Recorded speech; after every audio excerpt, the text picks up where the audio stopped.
I can't remember where I either A, read this stat or heard it, but somebody was saying something to the effect of for every five people that are retiring out of the trades, it's just one, we just lump a lot of different acts of work, I guess, into the trades. But for every five that are retiring, two are coming in. Now, this is interesting for a number of reasons. I see it on Reddit a lot where people they're saying things like, I'm having a hard time getting into the trades. Like, let's just say they've done at least they've done a research to some degree, and they're looking for they might be looking for stability. It could just very well be that they're looking for, I've seen some comments on some other videos where some are looking for the brotherhood, if you will. And I'll tell you straight up, the brotherhood is not as tight as it was in the past.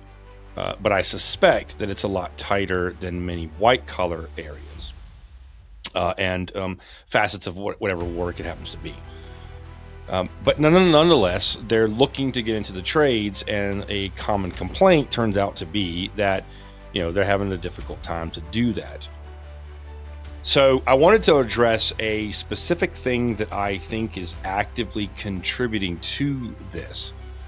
We have, and I kind of alluded to this in a different podcast episode, but I might as well go ahead and address it at least to some significant degree here, because you can call it the disappearing entry-level jobs, but what it really boils down to is that everybody wants somebody with experience already, and it's a baffling perspective to have, because how do you get that experience unless you actively do the work? That's how you get this experience.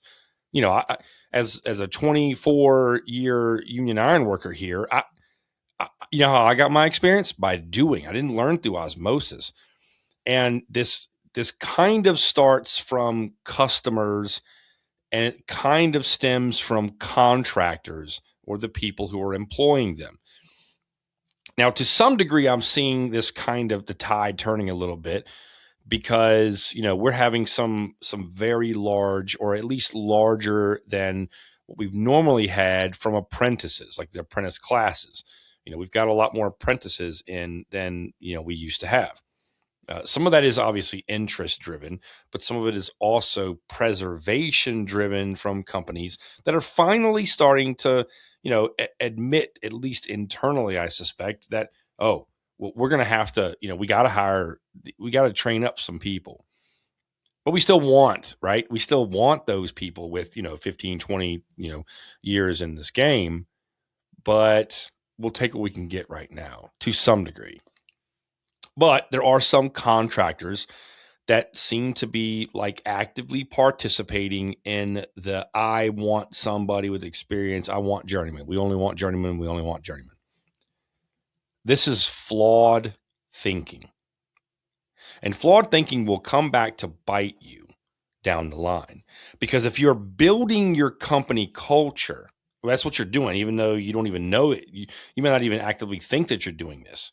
But if you're building your company culture around this perceived need of journeymen, and I don't want any apprentices, I don't want to teach any apprentices, I don't want to develop anyway, then 10 years down the line, you're going to find it exceptionally difficult to thrive.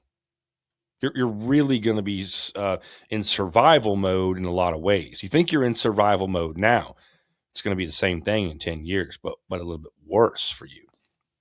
And the reason is because you built this culture of like the disappearing entry-level jobs. I want somebody with experience. Well, how do you get it if you don't work? So I give, I tip my hat, if you will, to those individuals who are on Reddit and who are actively talking about this very thing, where people continually are saying, hey, I'm just being told they want somebody with experience. They just want, they're working though. Those people are working, and they're going to stay working, because it's like finding a needle in a haystack to some degree, where you got somebody who's got 20 years of experience and they happen to be working. They're going to stay working too. They're going to stay working. So if that statistic that I opened the podcast episode with, the 5 people retire, 2 are coming in, it's not solely from a lack of interest at this point.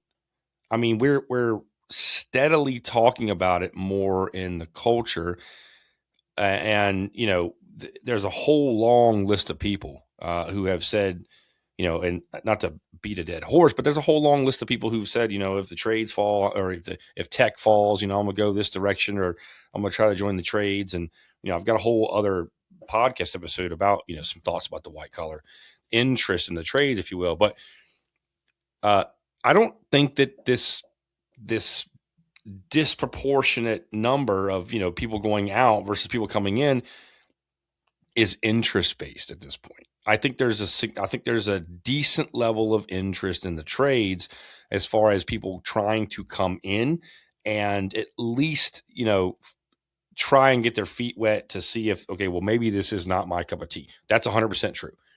That is 100% true. I have seen guys like that come in and it's like, nope, this is not my game here. At least they knew enough to go ahead and kind of get on out, and hopefully they did that without having spent a tremendous amount of money in the trade school.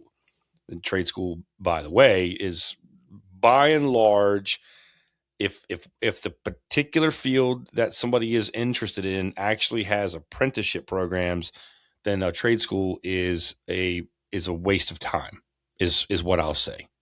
If you can learn those skills in an apprenticeship program, then that's what you want to do. But I digress. I don't think it's interest at this point. I think it's interest not from the individual. I think it's interest from the contractor, or willingness from the contractors, from the field, and quite frankly from customers, in allowing or hiring, retaining, and training up and developing the next generation. That's where I think we're at right now. I don't think it's necessarily interest. I think what it is it's primarily on the contractors and the customer side. And I did a podcast episode probably 3 weeks ago, I guess, 3 weeks, a month, something like that. And it was, I kind of touched on this, and it was like, let the apprentices work. Don't look at me sideways when I've got an apprentice who is actively doing the work. Yeah, because guess what? That's how they get this experience. And I have no interest whatsoever in falling in with the crowd that says, there's apprentice work and, they need to be doing that, and journeymen need to be doing journeyman work. No, there's work that needs to be done, and they need to be doing it so that they can learn and gather more experience. And it's the contractor's point of view and the customer's perspective that I think is fueling this shortage. I don't think it's interest on the part of people trying to come in. I think it's the contractor's fault. If I'm being honest, I think it's the customer's fault. I have been around quite some time, and I know customers, and I've seen contractors that they go, well, this is a job for this person. This person that works for you, this is who I want doing this job. And that's it. But the irony behind that, it's like, okay, great. I'll get that guy that, is doing that thing because you feel comfortable with him doing the job, or whatever the case may be. But the irony is that, yeah, that guy is learning, or he's, stocking up his experience, if you will. But what about the rest of the guys? And so if something happens to him, now who can do that job? And I don't care what it is. It could be welding. It could be whatever. And customers, especially, customers do this quite often. I'm comfortable with so-and-so. I've seen them do this job before. That's who I want to do this again. I don't want anybody else but this person to do this one job. Well, what happens if that one person can't do the job?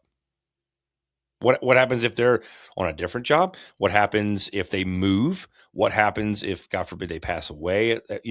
There's always circumstances that can come up and creep up to where you get that individual who is, for one reason or the other, unable to do the job that you want them to do. Guess what? Now somebody else has to do that job. Whereas if a contractor displays some form of interest in developing the next generation, right? There's that interest on their part, coupled with the interest of individuals looking to come into the trades.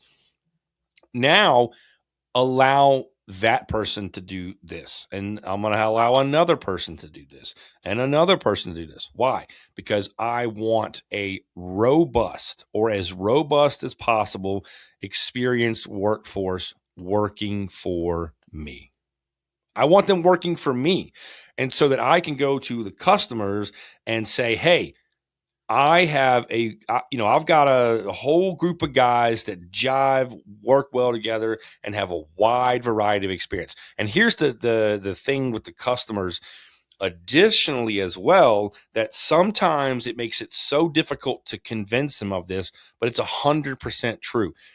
Customers will specifically go, okay, I want this, like I just said, I want this person to do this one job, or I want this person because I'm comfortable with it. Listen, you, in the long run, what you actually want is a job done properly. It's done on time or before and under budget. That's what you want. You want quality work. In the long run, you are better off if you have people that come to work on your project as a customer, if they have a wider variety of experience. If they do. But that's also if you're willing as a customer to allow newer people, younger people, hungrier people, if you will, to allow them to do work on the job. And if you do, you get a wider variety of experience. So customers, if I'll just make it up, but let's just say that I've got a guy, and I'm going to use ironworker euphemisms because that's my chosen trade. But let's say I got a guy that knows, he's been doing a lot of, chemical plant work, or that type of work, the facets of my trade that happen to be with chemical. Well, that's great, right? But let's just say that I've got a job that is, heavy industrial or something like that. He doesn't have the same experience. Now, I got another guy that I was able to train up, and I was able to convince the customers if they had an issue with an apprentice doing some work or something like that. I've got another guy that he's done some pulp and paper shutdowns, and he's done government and energy and heavy industrial and, food grade work and all that kind of stuff. Which one has a wider variety of experience?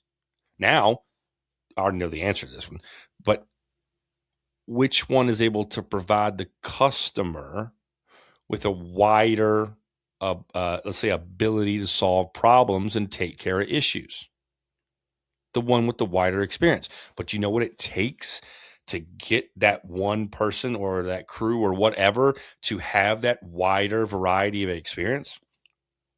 Intentionality on the part of a contractor and its upper, leadership team, and being deliberate and intentional about moving people around and hiring those those entry level positions, or in our case, right, the apprentices, and allowing them to go work.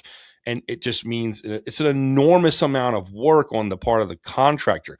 But the alternative is I don't have anybody that has those years of experience, and I am consistently and continually struggling dealing with retention problems. And also on the contractor's plate, if you will, is having to deal with customers who want specific people all the time, instead of looking at this long-term picture and saying, okay, that's going to be that apprentice there. That's all my job. That's doing work. You know what? He's going to be able to take care of my problems down the line. If something happens to so and so or whatever, they've got a wider variety of experience and people who are able to take care of any and all issues that I might have as a customer. And so the discussion, from this podcast episode is really just revolving around the fact that contractors need to do a better job about being intentional in hiring those entry level positions, those apprentices, and then allowing them to work. Because I don't think the shortage, as I've said already numerous times, I don't believe the shortage at this particular point is based on is due to, because of the interest of people. The interest seems peaked and pretty high because of the romanticization of the trades and everything else from a cultural perspective. The the the number of people going out in comparison to the number of people coming in seems largely due to contractors and customers not doing their part. And if they're not doing their part, then guess what? We're only solving part of the problem. We're not really attempting to address the problem. And so just keep that in mind for those of you individuals who might be paying attention to this podcast, watching, listening, depending on how you consume your content. And you're frustrated because you do have a level of interest in the trades.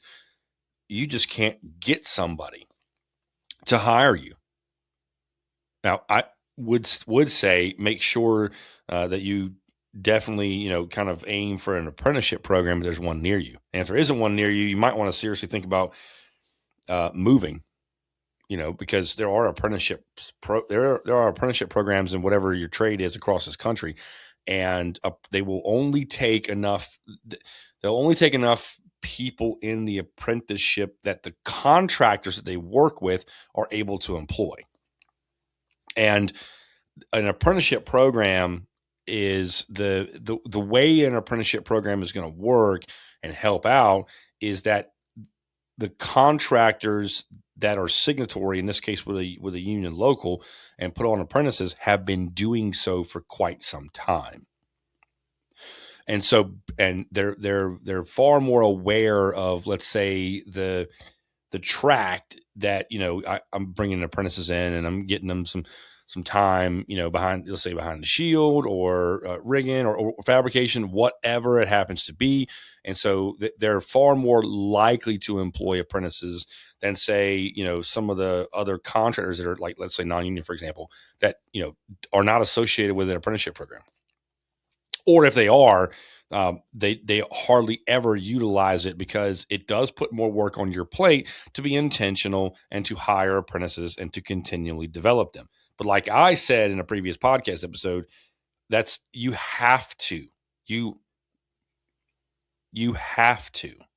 be intentional about taking people from their interest level and turning that into something with experience. This gap right here, for those of you who are just listening, I got my hands up and they're spread out, but this gap from interest to experience is filled with experience, actively doing the job.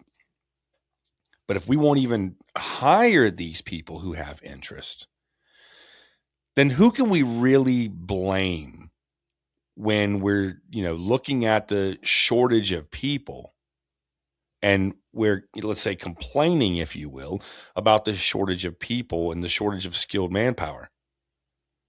We can look right in the mirror and go, I'm part of the problem. I am part of the problem because I have not been intentional about this. So for those of you who are listening and you're actively interested in the trades, you have done your research. You've either, consumed podcasts or, talked to some other people who are in the trades. You've you've looked at Reddit for what it's worth, and then you have, kind of conversed with other people that are outside of, like, let's say your zone, the people who are closest to you, and you've kind of like weighed it all out, and although you have not done that specific trade, you're still actively interested, even despite all the negatives that you've heard about trade work, the environment, and the people that are in it, and all that kind of stuff. I would say to you to not give up. You know, the industry has to change. To be blunt, the industry needs to change. It needs to value the development of its people. We can't offshore training. We get a lot of work, a lot of experiences on the job. You go through an apprenticeship program, and you're gonna get some theory, right? We're gonna sit here and talk about why things are the way they are, et cetera, et cetera. But the vast majority of where you're going to get your experience is going to be on the job. And you can't get experience if you're not working or actively doing the work. And, you're not going to, you can't even get them on the job to do that if you won't even hire them in the first place. So it takes a while then for us to right the ship, or if you will, or steer it in a certain direction where we can have enough influence over contractors to say, hey, you need to hire more apprentices. I don't believe there is such a thing as apprentice work. And that's what a lot of people believe. And if they believe that, all right, I'll give you a little tidbit here. If they believe that, and they're looking at all the work, the actual work that they have, and they're going, I don't have any apprentice work. I don't believe in apprentice work. There is work that needs to be done, and there are people that need to do it. And we can't exist in a vacuum. Nature abhors a vacuum. We can't exist in this vacuum of, I want somebody with experience to do this work. Somebody's got to do the work, and somebody's got to learn the work and develop the next generation. So it all starts, in my opinion, the interest level is there. You guys and you guys and gals who are interested in the trades, the interest level is there. Now we got to work on the interest level of the contractors and, of course, of the customer to paint the big picture so they can see long term, all right, what does it look like, and why does it benefit me to allow apprentices to be on the job and doing all this work that I thought that I should be having journeymen do? And to get to that, I think the first step is to begin to change the way we look at work, and not to say this is apprentice work. It's not apprentice work. And it starts with that, coupled with, listen, this is an investment into the long-term viability of your company. We have to change perceptions. We have to change the way people are seeing things. We have to change the way that we view work and the developmental process. And, that takes time.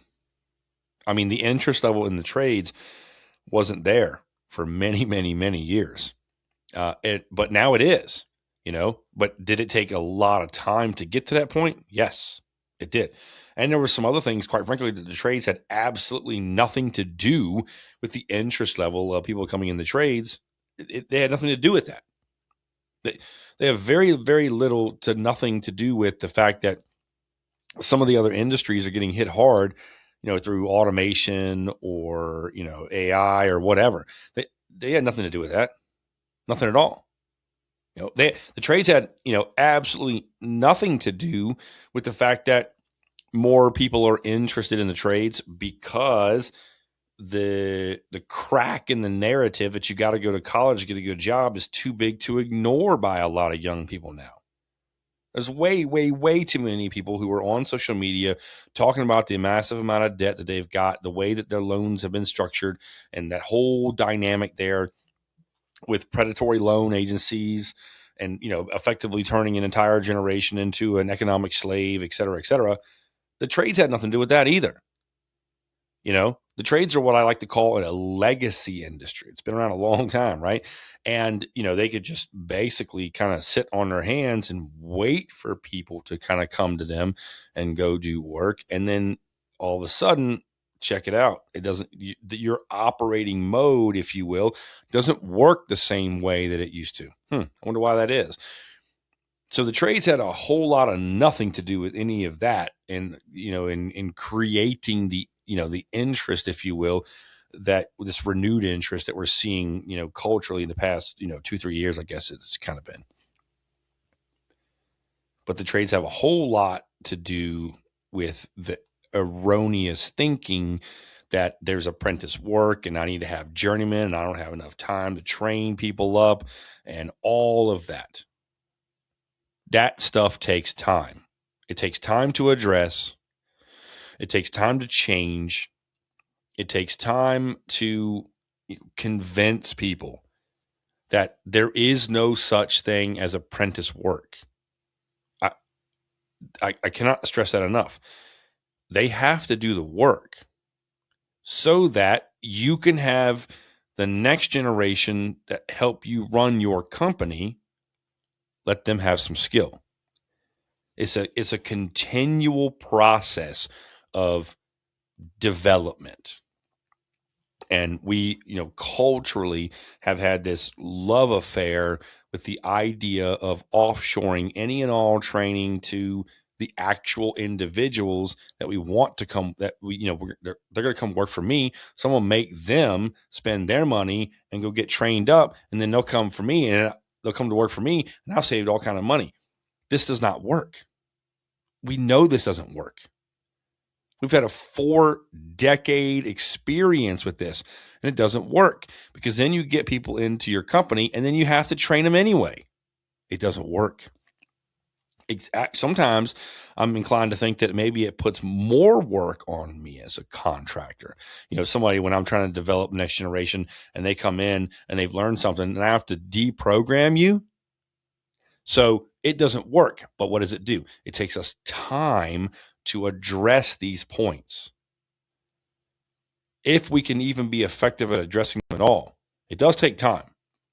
And it is one thing that I am intentional about. Hopefully, a podcast like this, where, I'm not sitting here telling, there's a place for war stories. There's a place for fun jokes and there's a place for all that kind of stuff.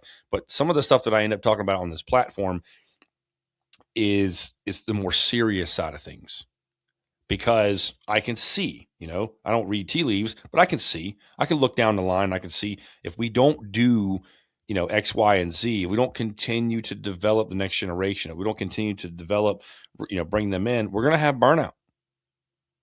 The people that are going to, let's say, bridge the gap, the people that are going to bridge the gap or are actively bridging the gap between those workers who are nearing retirement age and the ones who are just coming in, those individuals are going to get severe burnout.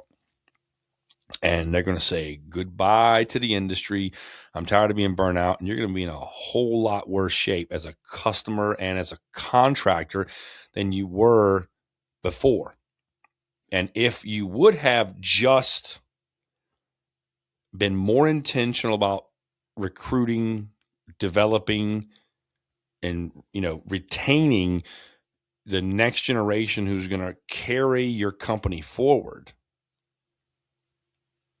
So for those of you who are interested in the trades, actively interested, I know it sounds like a pipe dream for someone to sit here and say, hey, just, kind of hang on, man, don't give up. And I don't know, everybody's situation couldn't possibly anyway, right? But I would say to you, it takes time.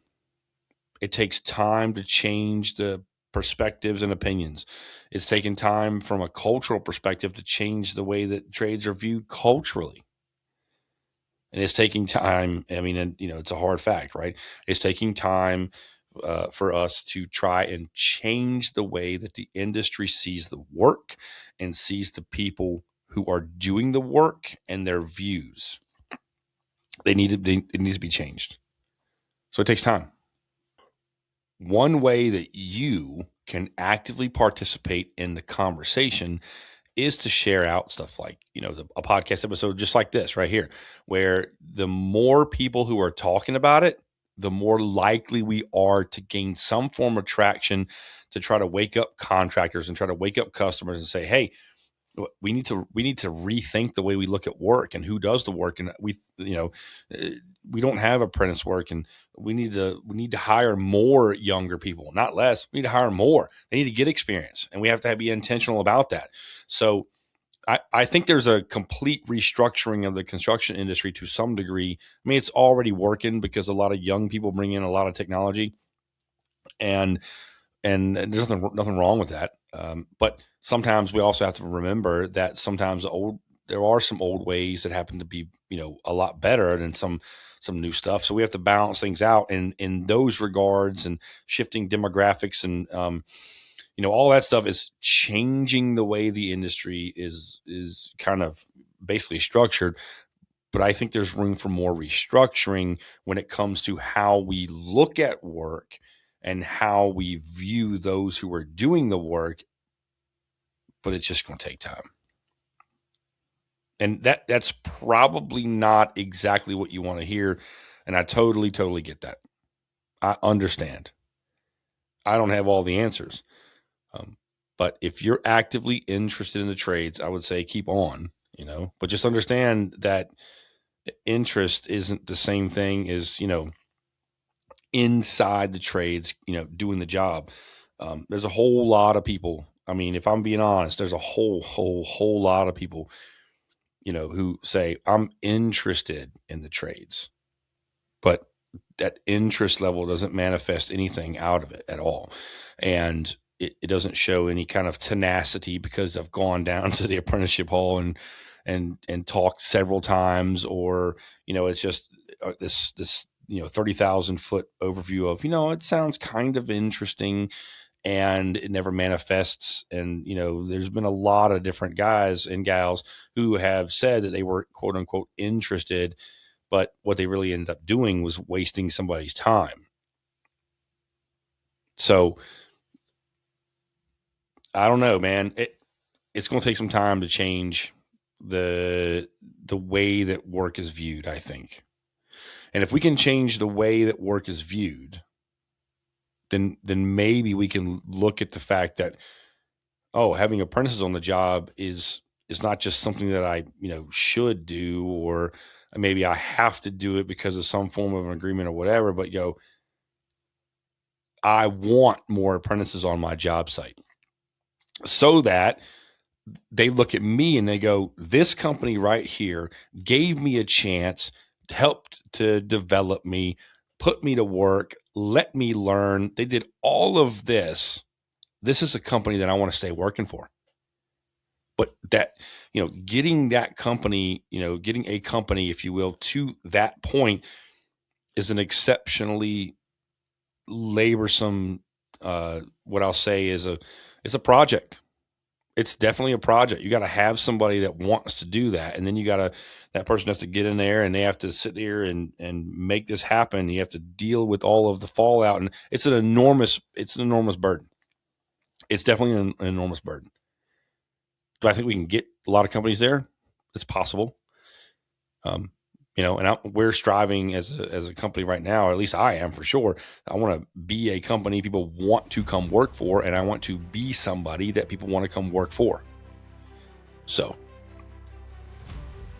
contractors and customers, if this is a podcast episode that you happen to be listening to, then take heed. The warning then is that if you're not intentional about hiring apprentices and training them up, your entry level jobs, if you will, you only want somebody with experience. I can only use somebody with experience. That you are really going to be struggling in about 10 years. Seriously. Because whether you know it or not, you're building a company culture. And that company culture is not one that people are going to want to be a part of for the most part. So hope you, if you're not aware of that and somebody happened to share this podcast episode with you, then I'm telling you now, this is on the balance of probability, you are going to be struggling, not thriving, barely surviving.